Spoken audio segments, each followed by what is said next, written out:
Breaking tonight, growing suggestions that Hillary Clinton and her staff may have intentionally obstructed justice, destroying evidence in the middle of an investigation. Welcome to the Kelly File, everyone. I'm Megyn Kelly. House Oversight Chairman Jason Chaffetz sent a letter to the district attorney for Washington, D.C. today, calling for a new probe in the conduct of both Mrs. Clinton and her staffers. Chaffetz says that after reviewing documents released on Friday by FBI Director James Comey, he believes there may be evidence of, quote, obstruction of justice and destruction of evidence by Secretary Clinton and her employees and contractors. When asked about it earlier today, Clinton not only said that she's innocent, she also suggested this is simply another GOP conspiracy. Do you have any concerns that emails were deleted after they were already supposed to be preserved, and did you ask for them to be deleted? No, of course not. I have no concern on either count. None. And neither did the FBI. By the way, U.S. attorney, not district attorney. In a moment, we will be joined by Judge Anna Napolitano, who has reviewed some of the evidence and has a really, actually interesting take. And senior political analyst Britt Hume, who's here on the Fallout. But first, we go to Trace Gallagher, who's live at our breaking news desk. Hey, Trace. Hey, Megyn, in calling for the obstruction of justice investigation, Utah GOP Congressman Jason Chaffetz is citing evidence that focuses mainly on a 3.5-month period from December of 2014 to March of 2015. December of 2014, you'll recall, is when Hillary Clinton and her team turned over some 55,000 work-related emails to the State Department. That same month, according to FBI files, top Hillary Clinton aide Cheryl Mills, who's also a lawyer, apparently instructs unnamed employees of Platte River Networks, that's the company that maintained Clinton's server, to delete the old archives and make sure new emails are only saved for 60 days. But in March of 2015, when the New York Times broke the story of Hillary Clinton's private email server, the Benghazi Select Committee issued a new flurry of subpoenas to obtain the emails. And the FBI files show that a Platte River employee had a, quote, oh blank moment, realizing he didn't wipe the server clean back in December like he was supposed to. Days later, Hillary Clinton's aides and lawyers have a conference call with Platte River employees, and House Republicans say despite the emails being under subpoena, a new round of deleting begins, including the use of a computer shredding program. In a letter to the U.S. Attorney for D.C., Chaffetz writes, quoting, the department should investigate and determine whether Secretary Clinton or her employees and contractors violated statutes that prohibit destruction of records and concealment or cover-up of evidence material to a congressional investigation. Here's more of Hillary Clinton trying to knock this thing down. Watch. The FBI resolved all of this. Their report answered all the questions. The findings included debunking his latest conspiracy theories. Congressman Chaffetz is also calling on the FBI to release public testimony of Clinton aides and employees of Platte River. Megyn. Trace, thank you. Joining me now, Fox News senior judicial analyst Judge Anna Napolitano, who reviewed these FBI documents, and he joins us now with what he found dumped right before Labor Day, as she's done this 4 times now. She's actually, she or her team, right. They somehow they always find a way before Memorial Day, before July 4th, before Labor Day, and then the other one was New Year's Eve, right? Right. Those are the 4. Look, there it is. Purely coincidental. But what may have happened here is important. You don't get a subpoena and then start destroying documents. Well, that's not okay. Okay, so that is what happened here. Congressman Chaffetz is correct in his timeline. The subpoena was issued and then the documents were destroyed. Congressman Gowdy is correct. We're talking about 2 different committees. Congressman Chaffetz runs the House Oversight Committee. Congressman Gowdy, the House Benghazi Committee. Both put on notice Secretary Clinton. In fact, Congressman Gowdy's committee put Secretary Clinton on notice while she was still Secretary of State. Because they were like, wait a minute, you have your own private server? And you didn't give us any of the documents from it in response to our earlier subpoenas? Well, we want that. And you better not destroy anything between now and the time we get it. And she did. Correct. Now we found out that it was destroyed. Now here's the very, very troubling news. We learned this on Friday. We learned this from the FBI. The FBI knew that servers were wiped clean, that BlackBerries were smashed and destroyed, and that a laptop was lost in the U.S. mail. The FBI ought to have pursued Mrs. Clinton and the people around her for obstruction of justice, and it did not do so. That is exceptionally distressing. The case against her for failure to secure state secrets is overwhelming. Now the case against somebody, we don't know who, for obstruction of justice is overwhelming, and Megyn, the FBI has done nothing. Someone, somewhere, it must be the White House, has restrained the FBI from doing its job. You look at the evidence right before this Platte River Networks. They were the ones who deleted her email archives pursuant to her order, is how it looks. This is the guy who had the blank moment. Right. He had been told to do it before. Right. He claims, oh, I forgot, and then I saw the subpoena, and suddenly I remembered I was supposed to delete everything, everything of interest. They're going to blame me. I better take a sledgehammer to a couple of BlackBerries. Right. So, but here's what happened before he did the deleting after the subpoena. He had a conference call with Secretary Clinton's attorneys just days before the deletions, created a work ticket on or about the day of the deletion, used BleachBit, a software program designed to prevent recovery of evidence, manual deletion of backups, and on it goes. And the question is, was this intentional, and what were they hiding, if anything? How could it not have been intentional with the regular, consistent, systematic destruction of evidence? And I'm sorry to tell you, her lawyers may have been involved in this, which adds another entirely different level of culpability. What if they say none of this stuff was responsive, and therefore we didn't need to keep it? It was all yoga, blah, blah, blah. You know, like that was, who cares? We could delete that stuff. She swore under oath to a federal judge, and she swore under oath to 2 congressional committees. She returned all of her work-related emails. The FBI found 17,800 work-related emails that she failed to return. Not all of them were readable because some of them had been destroyed. You tell me that's not a prima facie case of obstruction of justice, and the FBI has done nothing about it. And I don't know how far Congressman Chaffetz is going to go. Election day is 63 days from now. I don't even know that he could get to first base between now and Election day on this. You say the DOJ actually, I mean, the FBI actually violated policy in that interview. You believe they violated their own policy. Yes. How? Her lawyers told the DOJ she will not show up for an interview if you record it. It is policy of the DOJ to record every interview. There is no record of what she said other than the summaries written by the FBI agents who were in the room and who listened to her. In this digital age, there is no recording. There's a verbatim recording of every single other one of the witnesses interrogated in this case, except for Mrs. Clinton. Wow. I'm sure. How far can this go? I'm sure the average Joe watching at home right now could get such an exception as well. I'm sure. Right. If they got in trouble, there'd be no problem with all the stories that she has told that have turned out just not to add up. And then this. Listen, maybe there'll be an explanation other than the FBI has cleared me and you're all a bunch of idiots. Right. We'll wait for that. Judge, good to see you. Well, good to be with you. Well, she didn't really say that second part. So this story is the latest in a series of damaging revelations from Mrs. Clinton, covering both her handling of classified information and questions about the Clinton Foundation. Along with those revelations, we've seen a gradual but steady erosion in her poll numbers. Britt Hume is with us now on that. He's the Fox News senior political analyst and the newly named host of On the Record. Britt, it's great to see you again in so many different capacities. Well, thanks, Megyn. It's kind of you. I'm only going to be there through the election, but I'm excited about it. And then back to God, golf, and grandchildren, which I know is the Britt Hume retirement plan. All right, so let's talk about Hillary Clinton and her. I mean, she's lost a 10-point lead. The news for her day after day after day, you know, it's not devastating on any one day, but it seems like we're getting to the death by 1,000 cuts feel. Well, Megyn, it seems to me that what she needs to do is to try to overcome this severe problem she's had with people not trusting her. And, you know, I don't think she can eliminate the problem, but she might be able to gain some ground against the problem. And as long as these questions and revelations persist, it will be very difficult for her to do that. So that's the problem for her, that she's being held down by these questions. And, you know, it could reach the point where people just decide, you know, I just can't vote for this woman. Mm-hmm. And at which point they look at Donald Trump and say, can I vote for him? And you could kind of posit a scenario in which, he carries on the rest of this campaign in kind of the way he has with, making set piece speeches and doing things that people didn't think he'd do, like the trip to Mexico and so on.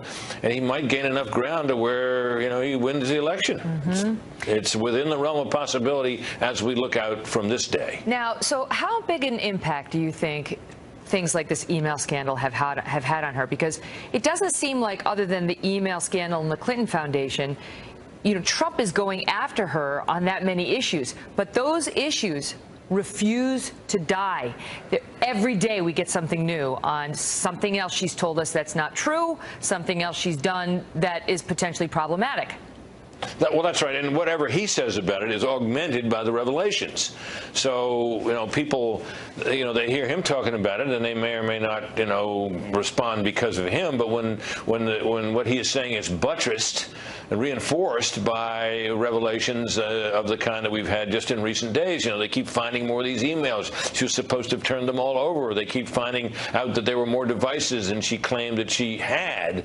All these things, while none of them by themselves is a death blow, is the death by 1,000 cuts, and the cuts keep coming. What do you make of this 13 BlackBerry devices, Britt, which the aide is killing with a hammer, and all in the wake of I just wanted to carry the one device. That was her whole explanation for not doing it the way she was supposed to.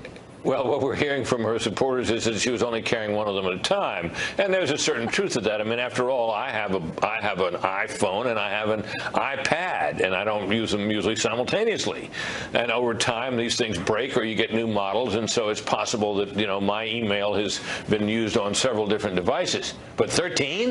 Right. That seems like an awful lot against the claim that she was doing one at a time. So I think the people look at that, and it just doesn't sound right to them, and it makes people just look at this woman and say, can she tell the truth? So what is she going to do now? Will she tell the truth? Is she going to come out of the, witness protection program and start actually giving interviews and speaking to reporters? Well, she's on the back of the plane. How are you feeling? Notwithstanding, she hasn't been hit with a lot of tough questions lately. Well, she's got a few. She took a few, and she didn't seem to have a lot of trouble with them, which raises the question, I think, of whether she really has anything to fear from a full-blown news conference. But I've only known her to hold a few, and I was actually present in the room at the one she held way back in the 90s on Whitewater, which was like 2 hours she took questions. It wasn't a terribly convincing performance. I remember it well. But it got her over the hump, and it kind of put the matter to rest at least. So I mean, she probably is going to have to do one of these sometime, and we'll see. I don't think the public cares a whit, by the way, whether she holds one or not. But it does add, I think, to reporters' suspicions about her, and reporters are not that unfavorably disposed toward her. And if she comes out and has a few news conferences and talks to them, they like that better. If she would try communicating a little.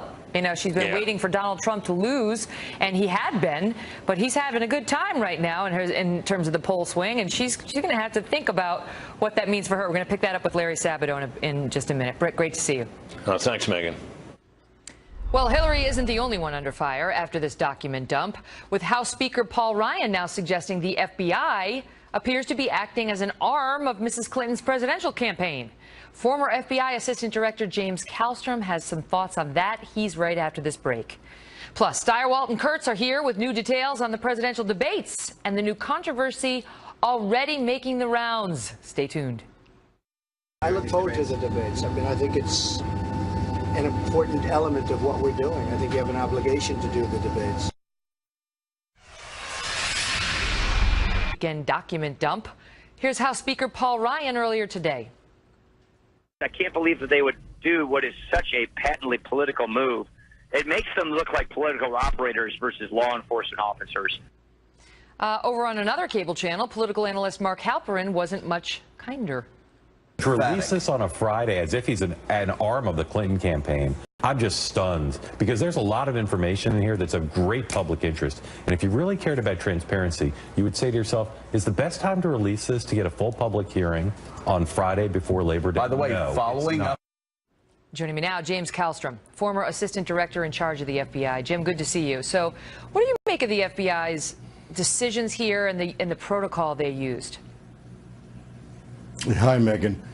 I was shocked and furious and dismayed that, not really dismayed, I guess, but furious and shocked at the same time, because when does the FBI director, pull the old political trick of waiting to a 3-day holiday weekend and then releasing information? Why do they care?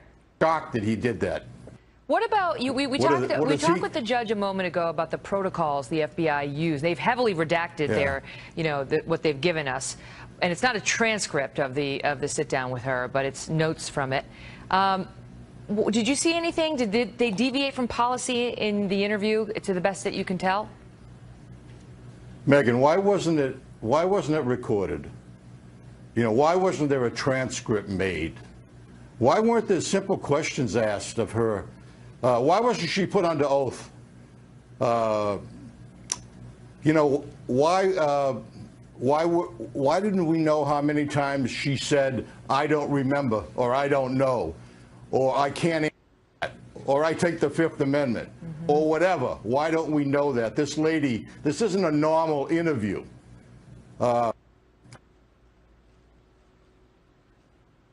Stand by. And for us, we're going to get it resolved. We were taking some hits because of the weather there, but we're trying to work it out anyway. We're not giving up on Jim. Hold on. Let me see if we still have him. Do we have him? They're working on it. There he is. Let's give it a try. Jim, what do you think the answer to that is? Why do you think the FBI didn't do all those things?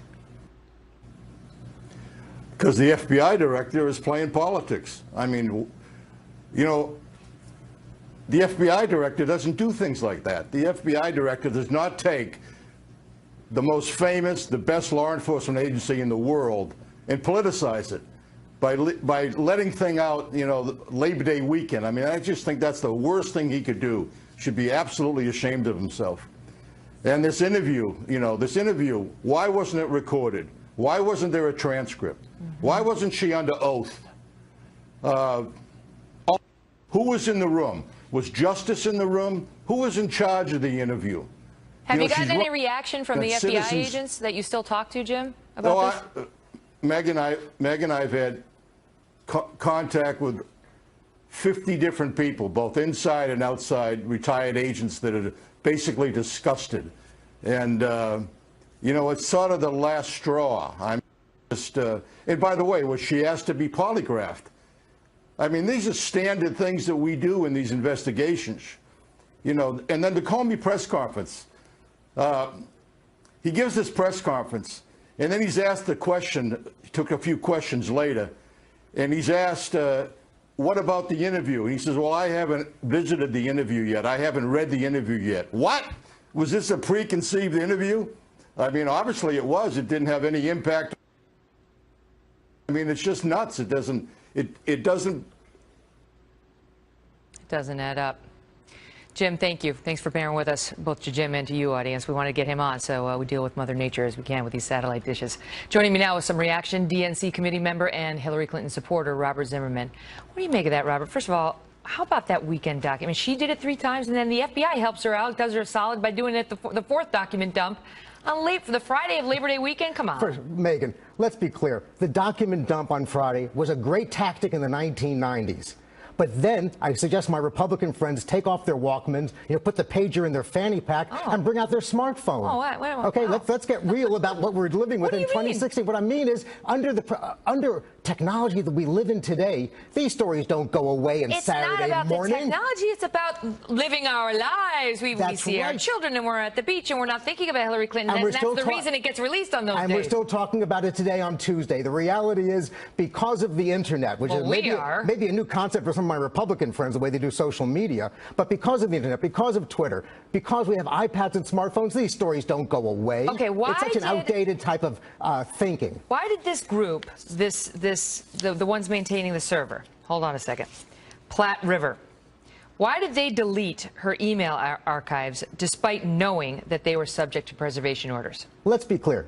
The one thing I have in common with my Republican friends is that none of us have conducted an investigation. The FBI did. They're a full team. That's where we got this information. And my point to you is the FBI determined after a year's worth of evaluation and investigation, they evaluated the fact that there is no reason to proceed further with any other legal activities. They made their evaluation about it. And here's the point that's most important. And I've heard this said on the air. So you're not denying that it was improper. You're just relying on the FBI not indicting her. You know something? I'm kind of old-fashioned that way. I leave it to the professionals to do the investigation. But the American versus public the political isn't necessarily pundits. looking to indict her. They're wondering whether they should elect her. That's so they right. have a different bar, and they want to know if she did something that, while maybe not illegal, was inappropriate, like telling the server people to delete all the emails while she was under subpoena. Well, let's be clear, by the way. I heard on this show, I've heard this on many networks throughout the country, the argument that, well, she deliberately hid or deleted 15,000 emails, or the FBI found 15,000 emails. The FBI director pointed out many of those found emails were, in fact, could be duplicates, personal, and they were not deliberately deleted. He found no evidence of any effort to deliberately delete the emails. Well, they were deliberately deleted, 30,000 of them. They can only retrieve about 15,000. Wait a second. They were deleted because they were purged out of the system. Because she said she believed that these were personal. She didn't do it, but she told her people. No, but that's not the point. Get rid of the personal also, stuff. many of them were automatically purged from the system, and many of those emails are duplicates of the emails that were already made public. I only have a short time left. Okay. Why do you think her poll numbers are tightening now? Here's the reality. The convention bounce had to come down. That's a basic rule of gravity, although my Republicans don't believe in science. According to the CNN poll, she lost it all. No, she lost a good part of it, but in the poll of polls, Real Clear Politics, she's still up by 4%. Let's remember, Barack Obama beat Mitt Romney by only 4%, but had an electoral landslide. In the 12 battleground states, Hillary Clinton's expanded her lead in 10 of them. So obviously it's a tough race, but I'm encouraged by what I'm seeing. Great to see you, Robert. Good to be with you. Also tonight, new evidence has surfaced in the scandal involving Donald Trump, the Florida Attorney General, and what was really behind his big donation to her campaign. We'll take a look at that one. Plus, as I just mentioned, the polls have flipped, with Trump now in a virtual tie against Mrs. Clinton in the latest head-to-head matchup. And Larry Sabato is next on what this means for Election Day. Don't go away. I really pay no attention to polls. When they're good for me, and there have been a lot of them that have been good for me recently, I don't pay attention. When they're, not so good, I don't pay attention. Just 63 days till Decision Day, and tonight national security is playing front and center for Donald Trump. He's in Greenville, courting the votes of vets and military families. Take a listen. Hillary Clinton favors what has been called military adventurism, okay? Military adventurism. Rushing to invade countries, displacing millions of families, and then inviting the refugees into our country. I believe in a foreign policy based on our national interests that focus on American security and regional stability, instead of using our military to create democracies in countries with no democratic history. Carl Cameron is live in Greenville, North Carolina, with the very latest from the campaign trail. Hey, Carl.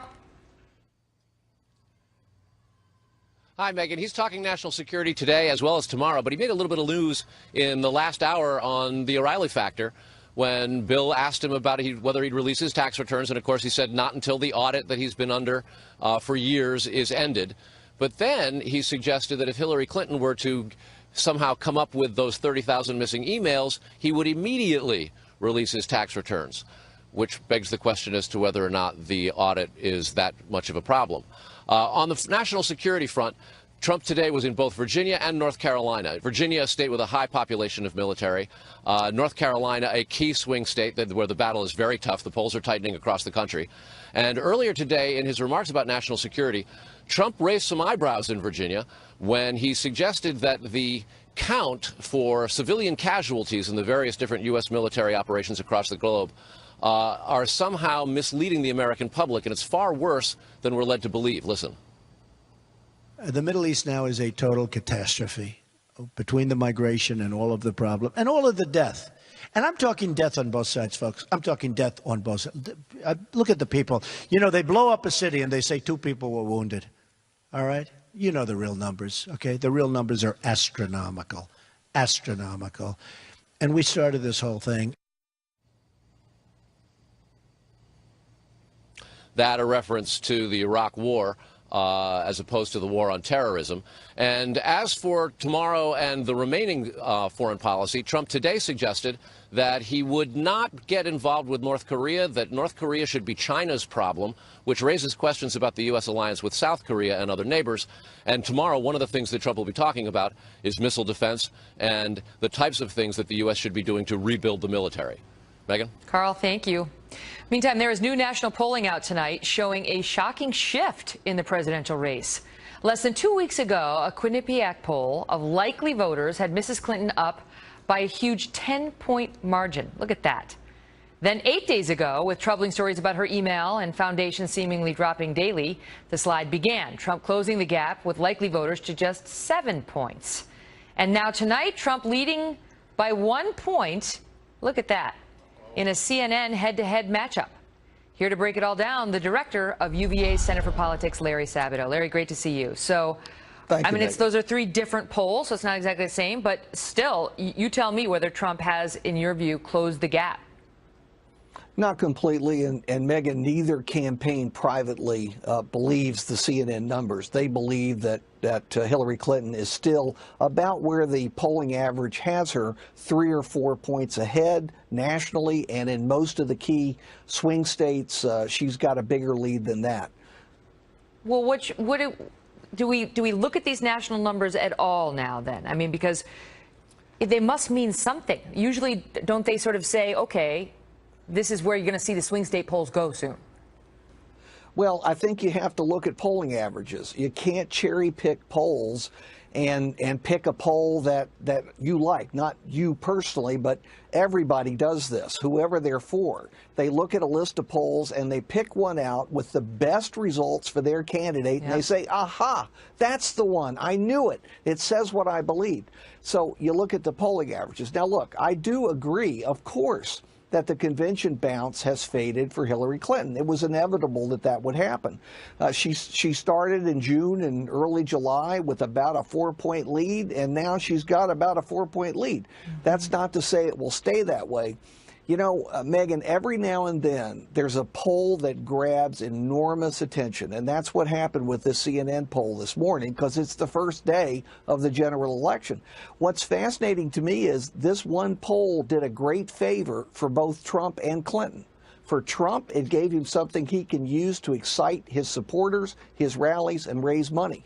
For Clinton, it wakes up parts of her campaign and the Democratic base that are asleep, that have been lulled into a belief that Trump would lose badly. Does this change the electoral map as you see it at all? I mean, this latest polling, which I know you don't base your crystal ball on polling, but it's sort of factored in there.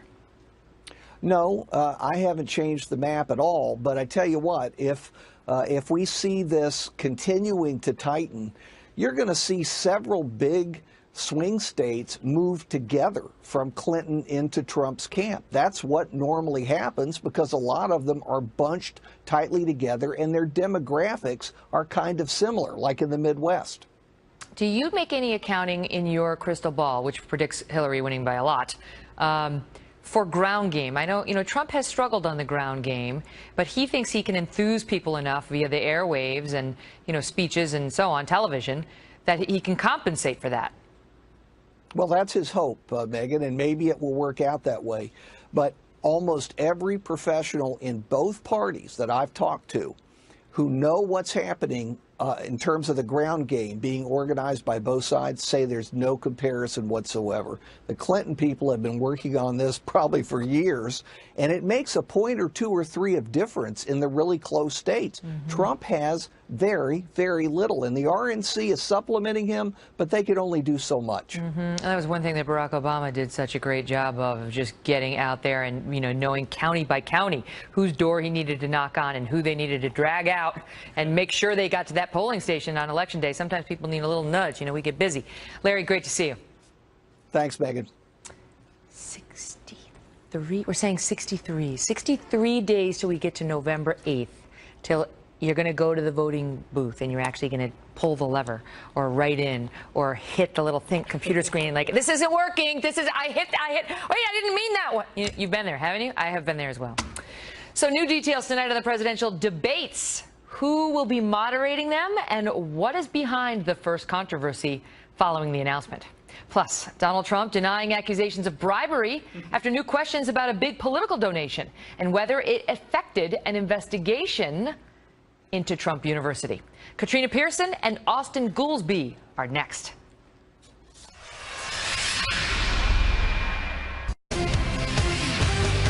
Developing tonight, Donald Trump is pushing back against claims of corruption following new revelations about a 2013 donation to a political group that was backing Florida's Attorney General Pam Bondi, a Republican, and the fact that Bondi at the time was weighing an investigation, should she bring one, into Trump University. Trace Gallagher is live in our West Coast newsroom with the new details. Trace?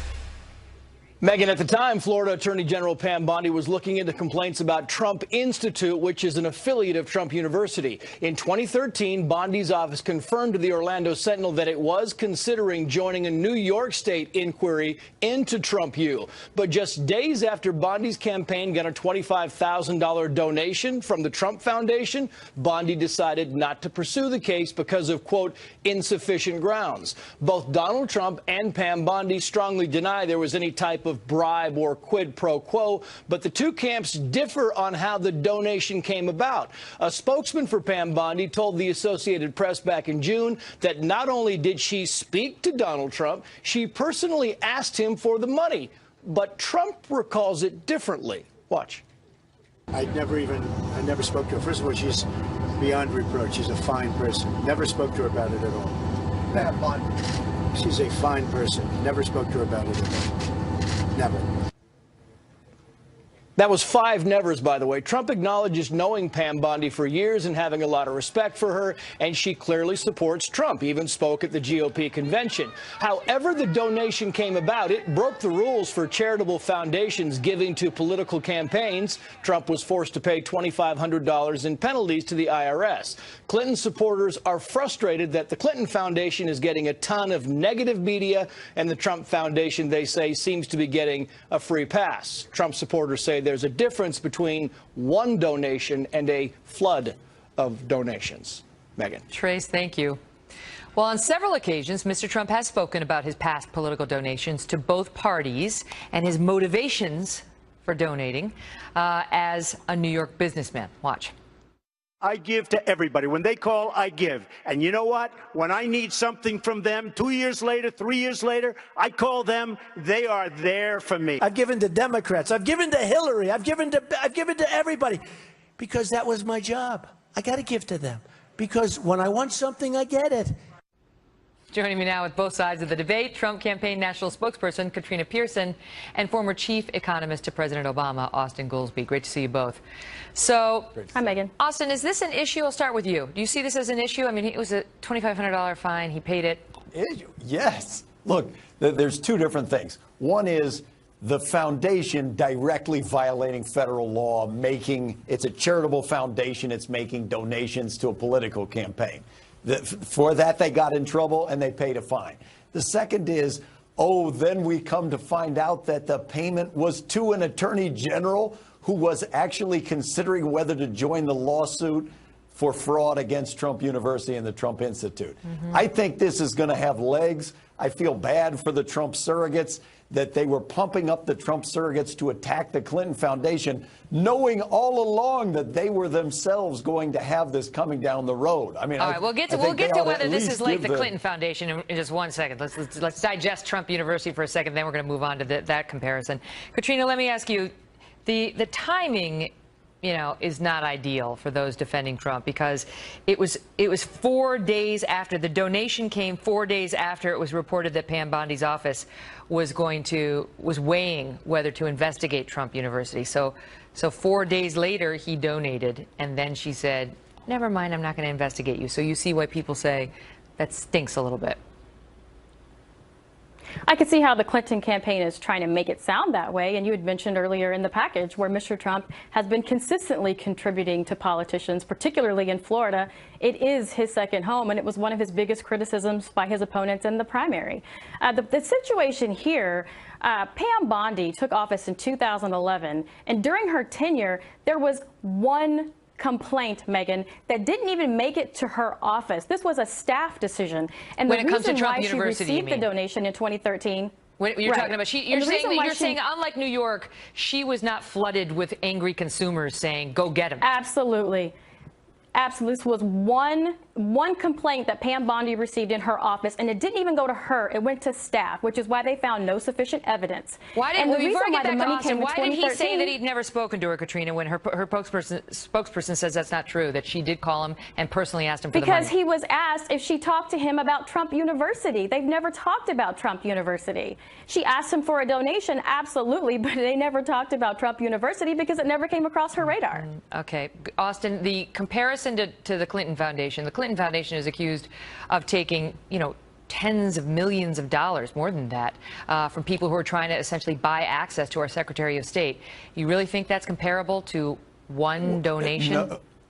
I believe that is a somewhat radical mischaracterization of the charge against the Clinton Foundation. And B, we're talking about admitted violation of the law. The question of access were things like the staff of the Clinton Foundation asking, could the secretary meet with the Nobel Peace Prize winner? And people like that. People who had been denied through State Department channels and used the foundation contacts to get back channel access. Also denied. There's no accusation. FBI looked at it. There has been no accusation of legal wrongdoing. In this case, there is direct admission of guilt of legal wrongdoing. They paid a fine, and it is paying a politician who was directly choosing whether or not to investigate Trump University. What I would say is, Megyn, that's just simply not the case. Pam Bondi was not looking to investigate Trump University. As I said, it never came across her desk. And the reason why this was an error it was reported that her organization, her office said it was weighing an investigation. The office was weighing whether or not to investigate. It was weighing that, and then she decided against it. And it was not Pam Bondi. But listen, for the record, it has been playing out in New York. This is separate from the mass class action for fraud against Trump. I got it. There are questions of whether this will be in another state as well. Okay, got it. Good to see you both. Up next, Stirewalt and Kurtz on the inside scoop on the presidential debates. Big news you may have missed this past Friday. With 20 days to the first showdown, the Presidential Debate Commission announced its lineup of moderators. Okay, so we've got CBS, Elaine Quijano will helm the vice presidential debate. NBC's Lester Holt, ABC's Martha Raddatz, and CNN's Anderson Cooper will handle the presidential matchups along with one of my co-hosts from the Fox Politics team, Chris Wallace, who's going to anchor the very first Fox News. Well, it's not a Fox News debate, but he's the first Fox News guy to anchor presidential debate, so we're all very proud of him. Joining me now, Fox News digital politics editor Chris Stirewalt and host of Media Buzz, Howie Kurtz. So first of all, Stirewalt's on the debate prep team with me. And so first, yay, Chris. Very happy. He's awesome. He's a badass. It's going to go great. Seriously, he is very good. So I want to just get your overall thoughts, Chris, on the selection and what it likely tells us. Well, what it tells us is that whenever Chris Wallace does that thing with his glasses, look out. When the glasses come down like that, you're dead. You're roasted. Exactly. Look, I think the fact that Trump quickly accepted is testament to a balanced slate of options here, fair-minded folks. That second one with the tag team is going to be maybe tough, but basically what Martha you have Raddatz here and is Anderson Cooper doing a town hall. Is the normalization of this election. Trump is trying hard to normalize. Normal candidates do normal debates. We have normal debates. We're having a more normal election now than we were before, and this is a reflection of that. Howie, your thoughts? Well, really, the first debate represents Donald Trump's best shot at passing the commander-in-chief test, as presenting himself temperamentally as a plausible president. Hillary Clinton's been in government forever. She doesn't really face that particular problem. But Trump has the chance here to pull a Reagan. If he comes in, he's reasonably serious. He doesn't call her crooked Hillary, speaks in complete sentences. He could beat the expectations game that we all like to play. Speaking of commander-in-chief tests, tomorrow night, NBC is having its own commander-in-chief forum hosted by Matt Lauer. There was a coin toss to see who would go first. It will be Hillary, and then Trump will go. What is this? What is this, Chris? And is it helpful to go first or second? I don't think it matters when you have the host of the Today Show is going to come out and ask some questions of these folks. Matt Lauer's a good questioner. I'm not saying he's a bad questioner. I'm just saying I expect this to be, they're going to talk a lot, and it's going to be like a television interview, and they're going to talk a lot, and there will be a profusion of words gushing out across the land in a torrent, but it's not a debate. And don't kid yourselves into thinking that this is some real debate. This is going to be a lot of palaver and very, very little in terms of the real stuff. I predict we will be impressed with Lauer because he usually does his homework. Howie, the significance of Fox News getting a debate here. Well, it's true diversity. You have a black anchor, you have a Hispanic anchor, you have a gay anchor, 2 female anchors, and somebody from Fox News. And, you know, that's ultimate diversity. Now, Chris Wallace has taken a little heat for saying on my show that he was not going to truth squad the candidates' answers. Remember how Candy Crowley got beat up for trying to correct Mitt Romney, what he was saying about President Obama and what he had said about Benghazi? Yeah. So look, Chris is going to come in there. He's going to deal with the facts, and he is going to ask follow-up questions, but he doesn't want to personally debate the candidates. Badass. That's what he is. Checks the badass box. We'll be right back. Will you watch the presidential debates? Facebook.com/The Kelly File, on Twitter @Megyn Kelly. Let me know. Why not? You gotta. Good night. I'm Megyn Kelly. See you tomorrow.